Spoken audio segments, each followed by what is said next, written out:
ይሄ እንግዲህ የመጀመሪያው በአገራችን የተሰራ ቱሪዝምን ለማነቃቃት የተሰራ ፕሮጀክት ነው።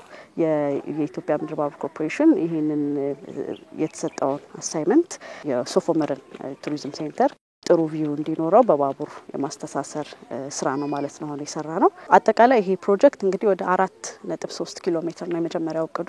ሰው በዛኛው በሶፎመር በኩል ያሉትን ማውንቴኖች እየወረደ ኢንጆይ ያደረገ በደንብ ከአካባቢው ጋር ያለውን መስተጋብር እየፈጠረለት እንዲሄድ ታስቦ የተሰራ ፕሮጀክት ነው።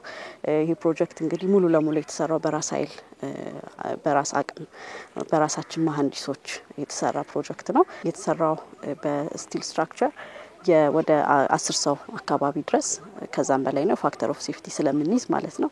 በላይ ሆኖ ከላይ ያለውን ቪው በደንብ ሰዎች አካባቢያቸውን በደንብ እንዲያዩ ያደርጋል። ውስጥም ከ50 ሰው በላይ ማስቀመጥ የሚችሉ ምቹ ወንበሮች አሉበት። ቀላል ያልሆነ አቅም የፈጠረልን ለኛም ምክንያቱም በራሳችን አቅደን ለመስራት ከባድ ቻሌንጅ ነበረ። ነገር ግን ይሄንን የመጀመሪያውን ፌዝ ወደ 2 ኪሎ ሜትሩን አጠናቀናል። ቀጣይ ወደ 2.3 ኪሎ ሜትር ይቀረናል። ይህ እንግዲህ አንደኛ ኦሬዲ ሀዲዱን ስናነጥፍ በፊት ብዙ ጊዜ ያው በውጭ ጥገኝነት ላይ የነበርነው አሁን ግን በራሳችን አቅም ዲዛይን ተደርጎ እንዲሁም ደግሞ ኮንስትራክት የተደረገ የመጀመሪያው በኢትዮጵያ ውስጥ ያለ ፕሮጀክት ነው። በዛ በጣም ትልቅ ደስታ ይሰማናል። ይሄ እንግዲህ እንደ መነሻ ማየት እንችላለን፣ እንደ ፕሮቶታይፕ ማየት እንችላለን።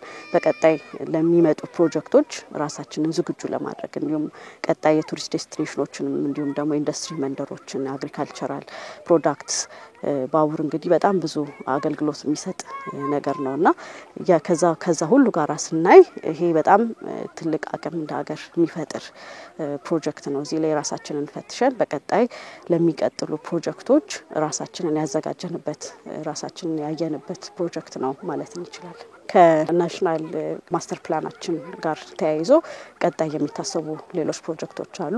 ባቡር እንግዲህ ትልቅ የመነሻ ሂዩጅ ኢንቨስትመንት ኮስት አለው።